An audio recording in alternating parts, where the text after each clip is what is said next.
Wikileaks has done it again, this time releasing countless classified documents revealing the endless level of intrusion of the freedom and liberty of the people. A cyber war is going on right now, and we are the target. You came here for the truth. Today, we are going to look at Wikileaks. I also want to look at the market. Beginning with Wikileaks, this is very important. We saw what happened with Bradley Manning. We saw what happened with Edward Snowden, and it is continuing. Let's begin with this right from Wikileaks' own website, where you can see Tuesday, the 7th of March, Wikileaks begins a new series of leaks on the U.S. Central Intelligence Agency, the CIA, codenamed Vault 7. Okay, so whenever you see Vault 7 online, this is what they're referring to. It's the largest ever publication of confidential documents on the agency. So we're going to talk about this for years to come. Remember that. So this is a very historic time right now. We have, in just the past few years, so much information has come to light. And it's not like we didn't know that this was going on, but now the actual documents have come out. Throughout the years, I've read so many things that are, either declassified or something along these lines, and you see that information and it just outlines so much of the program that is in place. It really reveals a lot, and this is critical information. Many people who are just interested in the financial markets need to see this and realize how much control the agencies really have over the governments. And we think that there's all these safety things in place and everything else, but really it's not there. It's just real fiction. The first full part series, Year Zero, comprises 8,700 documents and files from an isolated high security network at the CIA. It's going to go on over here. I'm not going to read it all to you. Let's get into some of the articles which are based on this, where they picked out some of the juicy details. A vast portion of the CIA's computer hacking arsenal appeared to have been exposed Tuesday by the anti-secrecy organization Wikileaks. I love the way they talk about this. Stay tuned here for this.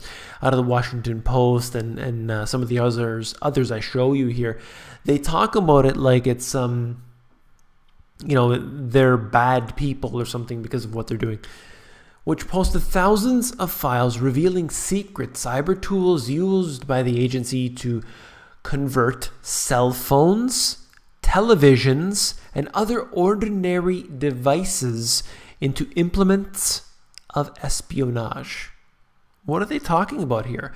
They're talking about your television, your smart TV, your smart meter, your smart light bulbs, anything with the word smart in front of it, like smartphone. It's constantly spying on you, constantly bringing information from your mouth to their technology. They're going to be able to read that data, and they're going to put it in a database. That's what the NSA is doing. That's what the CIA is doing. The trove appeared to lay bare the design and capabilities of some of the U.S. intelligence community's closely guarded cyber weapons. So we're revealing a lot of information here at this time, and they will say that this is damaging to the national security.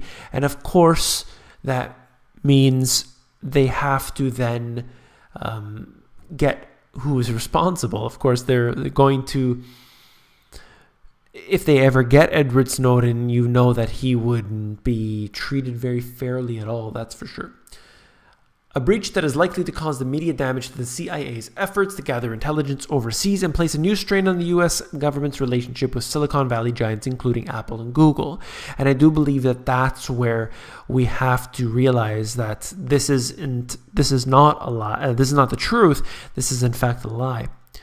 Apple and Google, where maybe they have started on their own. I've seen a lot of evidence to suggest that Google was more of funded by the government.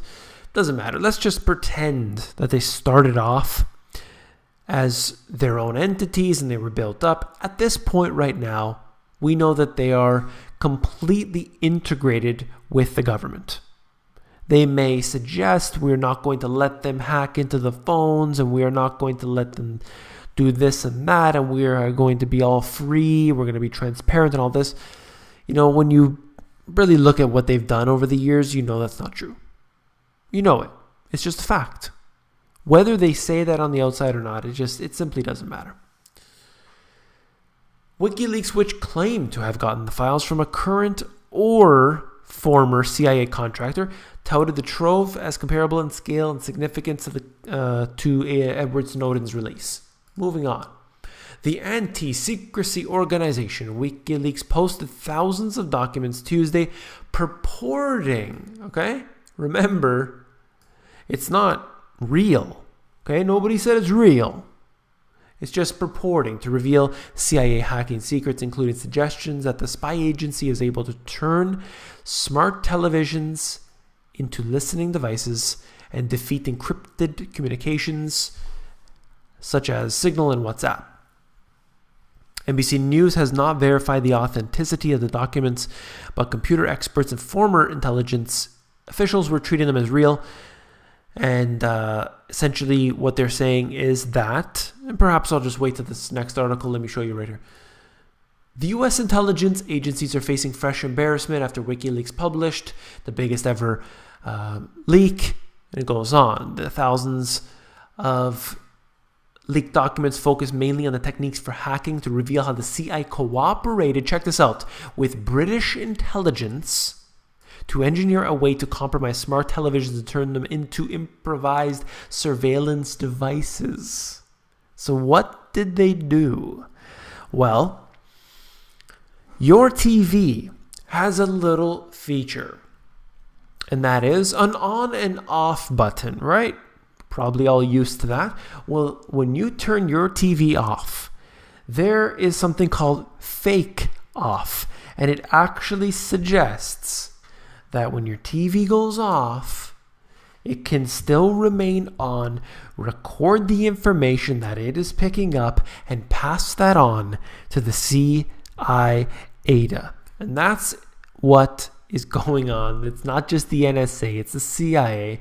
But the way I look at it, and it seems to be, compartmentalized. Okay, the CIA does their own thing, the FBI does their own thing, NSA, and so on. They have all these agencies. And then there's, the different structure above them. When you look at Homeland Security, it takes care of all these different agencies and things like that. I like to, what I call, zoom out. These are all being controlled with, other than their compartmentalization, they're all being controlled all by the same select few. Perhaps not directly. It's not one individual who has a meeting with the head of the CIA, another individual has a meeting with the head of the NSA, all together on a conference call. Okay, guys, this is what we're going to do today. We're going to hack into people's phones. I don't see it happening like that. It happens in this compartmentalization. It's a genius plan. It's the way it's always been done. And quite frankly, it is successful. Look at what's happening. I believe that it's all being part of a greater plan, and it just seems to be very, very fitting. This extraordinary collection, which amounts to more than several 100 million lines of code, gives the possessor the entire hacking capacity of the CIA. The archive appears to have been circulated. This is important. The archive appears to have been circulated among former U.S. government hackers and contractors in an unauthorized manner, one of whom has provided WikiLeaks with portions of the archive. And there's going to be another major mole hunt. If this is all correct, it's a big deal. So somebody's probably already dead, or they will die because of this, unless they go public. I don't know why they didn't go public in this one with Edward Snowden. See, a lot of attention was put on Snowden, so they couldn't just execute him behind the scenes. Nobody would have known the difference. Okay, that's one thing. And the last thing I wanted to mention was that I read, it's not necessarily official at this point. I just read it just from one site which picked that out from this treasure trove. So I'll try to bring that information once I confirm it. But what they suggested was that they can hack into people's cars and get them to cause accidents, and then the accident could be made like it was, all an accident anyway. The accident being an accident. You know what I'm trying to say? That's what it's suggesting. I don't know if that's possible. I don't know if it's just it's ever been done, but let's keep our eyes on that one. I want some more details on it. Okay, I was talking about Snap, aka Snapchat, and how maybe it's a pump and dump. Well, once again, there was a little bit more of that dump. Snap Inc.'s shares tumbled 12% on Tuesday, and traders raced to position themselves to cash in on further declines after analysts gave the company a lukewarm reception following the red hot market debut. So the shorts came in and pushed it down a little bit further. Let's take a look at it. Once again, it's hard to read on this chart here, but essentially what we have is a decline. Another 9.8%. We're looking at $21. It was IPO'd at $24. It did a little bit of a climb, and then it has come down ever since, hitting below the IPO level. Whether this is necessarily something that's a pump and dump, it didn't really rise high enough to give me that inclination of a pump and dump, but still, I think there's this sort of frenzy and everything, and they try to price it as high as possible, but I think that's really a big mistake, because this is what happens. This happens all too often. And I like to always cover this. Here we have another self-driving car, or in this case a bus, with no backup driver, nears California street. Just another one of these examples. Is $250,000 autonomous bus. This technology is going to get very cheap very fast. I believe that in about 5 years from now, this will be half the cost or less. So we're going to see a dramatic increase in the autonomous vehicles that hit the road. Right now, they're just in testing phases. And, I think it was an airport or something I covered not too long ago, where it drives on the same track all the time. So it's very easy for an autonomous vehicle to do so. This right here is technology that will increase, ultimately replacing a lot of people's jobs. Elon Musk himself said that, yes, in fact, these jobs are going to go away because of our technology. As a result, we need to get these people a lot of jobs fast, because the change will be very abrupt. I do agree with that, and I do believe it's unfortunate in a way, just the way it is. If you found this video informative, please give me a thumbs up. When you give me a thumbs up, it pushes these videos higher up in the YouTube search rankings. I appreciate that very much. And last but not least, if you found the video informative, I know you will find my book, The Money GPS, even more informative. So look through the book. If you go over to Amazon, they have a look inside feature that will allow you to flip through the pages of the book and see if you like it. Take care.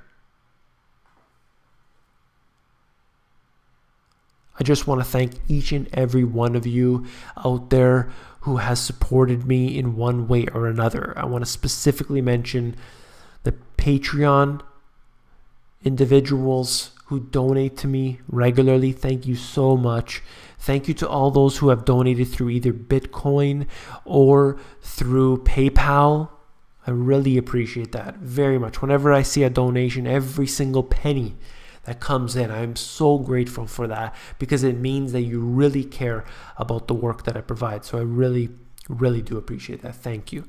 And if you give me or purchase my books, that's obviously something that I appreciate very much. If you happen to watch any of the advertisements on my videos, or leave it on and let it play and ignore it, whatever you choose to do, that also supports me. When you give me thumbs up, when you comment, when you subscribe to the channel, all of these things help to support me. So in each and every way, I do appreciate that. Thank you.